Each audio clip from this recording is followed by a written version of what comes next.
सरकार ने राज्य के अगले डीजीपी की नियुक्ति को लेकर महत्वपूर्ण कदम बढ़ाते हुए 7 वरिष्ठ आईपीएस अधिकारियों के नाम का पैनल तैयार कर लिया है। ये पैनल केंद्र सरकार को भेजा जाना है, जिनके आधार पर नए डीजीपी का चयन किया जाएगा। इस सूची की सबसे दिलचस्प बात यह है कि इसमें एक ऐसे अधिकारी का नाम शामिल है जो हाल ही में विवादों से घिरे रह चुके हैं और चर्चा का केंद्र बन चुके हैं।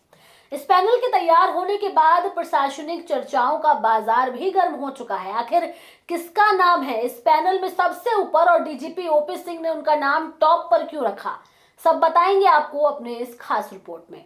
हरियाणा के कार्यवाहक डीजीपी ओपी सिंह ने ये सूची नियमों के अनुसार तैयार कर सरकार को भेजी है। ओपी सिंह को शत्रुजीत कपूर के छुट्टी पर भेजे जाने के बाद डीजीपी का अतिरिक्त प्रभार दिया गया था। ऐसे में ये और भी उल्लेखनीय है कि उन्होंने उन अधिकारियों का नाम भी पैनल में शामिल किया है जो इस समय चर्चा या विवादों के कारण सुर्खियों में रहे हैं।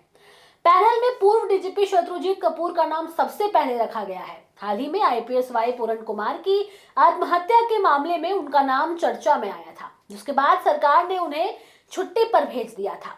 इसके बावजूद उन्हें पैनल में शीर्ष स्थान पर रखना कई सवाल खड़े करता है। हालांकि ये कदम पूरी तरह से वरिष्ठता और नियमों के आधार पर बताया जा रहा है।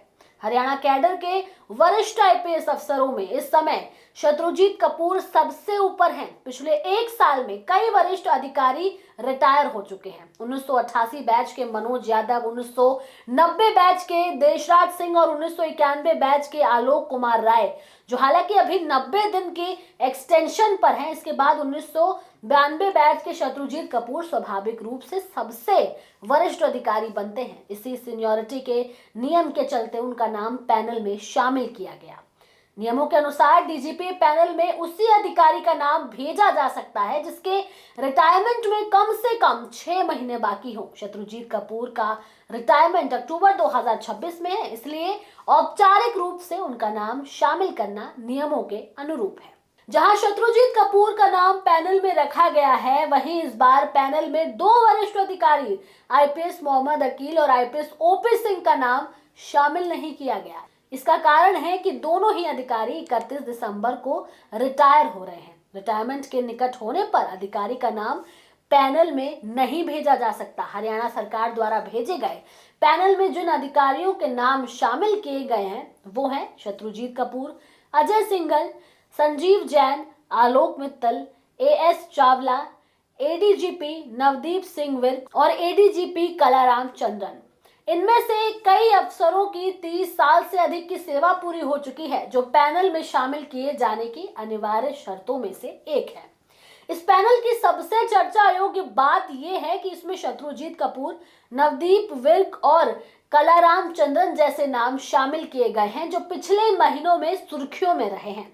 सूत्रों का दावा है कि ये तीनों अधिकारी पूर्व मुख्यमंत्री मनोहर लाल खट्टर की करीबी माने जाते हैं। एक और दिलचस्प पहलू ये भी है कि मीडिया रिपोर्टों और प्रारंभिक सूचनाओं के अनुसार आईपीएस वाई पूरण कुमार के सुसाइड नोट में भी इन तीनों अफसरों के नाम का उल्लेख बताया गया है। हालांकि आधिकारिक स्तर पर जांच अभी जारी है और अंतिम निष्कर्ष आना बाकी है। ऐसे में पैनल में इन नामों का शामिल होना स्वाभाविक तौर पर चर्चा का विषय बन गया है। जब वाई पूरण कुमार मामले के बाद शत्रुजीत कपूर को छुट्टी पर भेजा गया था, तब ये कयास लगाए जा रहे थे कि वो वापसी कर सकते हैं। अगर सरकार उन्हें ही फिर से डीजीपी बनाना चाहती है तो पैनल की प्रक्रिया शुरू करने की आवश्यकता नहीं थी। इसलिए ये भी माना जा रहा है कि सरकार अब नए चेहरे को मौका देना चाहती है। तो हरियाणा में नया डीजीपी कौन होगा अभी स्पष्ट नहीं है, लेकिन पैनल तैयार होने के बाद ये प्रक्रिया तेज हो गई है। सबसे बड़ी बात यह है कि कार्यवाहक डीजीपी द्वारा तैयार की गई इस सूची में उन अधिकारियों के नाम भी शामिल हैं जो वर्तमान में विवादों के कारण चर्चा में रहे हैं। क्या वरिष्ठता और नियम इन विवादों को दरकिनार कर देंगे या सरकार कोई नया संकेत दे रही है, ये फैसला फिलहाल केंद्र के पास है और नए साल की शुरुआती हफ्तों में तस्वीर साफ हो सकती है। तो आने वाला वक्त ही बताएगा कि हरियाणा का नया डीजीपी कौन होगा। बहरहाल इस खबर में इतना ही। ये खबर आपको कैसी लगी, अपनी राय आप हमें कमेंट में जरूर देते जाएं। इसके साथ ही हमारे चैनल न्यूज टाइम को सब्सक्राइब करें, लाइक करें, शेयर करना ना भूलें। नमस्कार।